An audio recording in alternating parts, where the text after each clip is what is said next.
Or any kind of conditions out there, it is always safe to just turn around, do not drown, turn around and take a different route. By the way, we're also sharing some of the videos and photos that you all are safely sending to us from different parts of the Midlands. Now, every photo here you are given to us to share here on air. So this is Close Hip. It's the parking lot over on the University of South Carolina campus. This is from Brandy Byers. We also have Devil's Ditch. This one is from Whitney Denton. And then we're also showing you some looks over on Gervais Street from Corey Jacobs, a very busy area that was also impacted by today's strong storms. And a look at Main Street as well tonight. Then there's the water that was inside of a work building from Brittany Burkett that we're going to get to. And we also, I believe, are going to show some video from Pendleton Street. That was going to be from Ty Singleton, who captured some of the video in that area too. We do want to talk about what's happening out there. So right now joining us on the phone is the Director of Public Works with the City of Columbia. We're talking about Robert Anderson. Robert, thank you so much for your time. We were speaking with one of our reporters who joined us live, Kiki Gushu. She was over on Whaley Street, and she was talking about how much work the public works crews are putting in there. Are there some other areas of concern that you all have been focusing on today? So we focused on a lot of the main intersections that flooded, across town. And what our crews did is we were deployed very quickly today since it was during work hours. So it was good to get into the intersections and start blocking traffic. So we tried to prevent cars to not drive through the floodwaters. We still had a lot of them do it.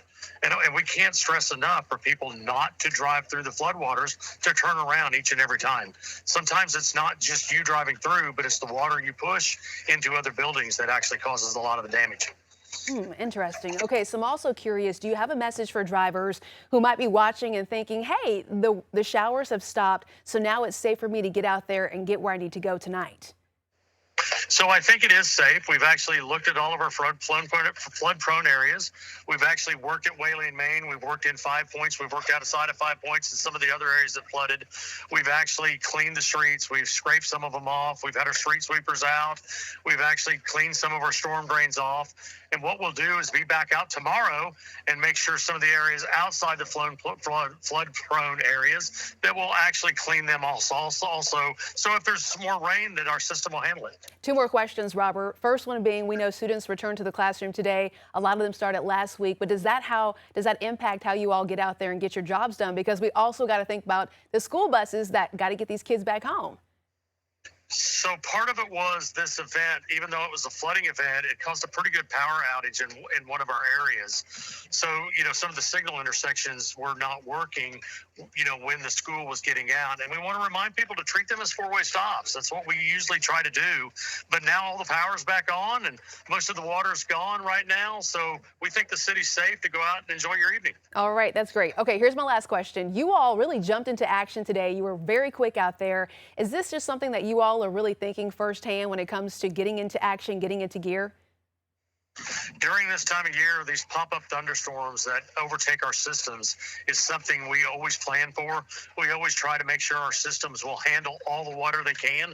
Today was just one of those instances where all the water came at one time. Our creeks filled up, our ditches filled up and backed up into our system, and that's what happens. But we kind of plan for this. But we also have great partners in the Columbia Police Department, SCDOT, fire, that we all work together to make sure we try to provide safe environment for our residents. All right. Thank you so much. Once again, that was the Director of Public Works with the City of Columbia, Robert Anderson. Thank you for your time.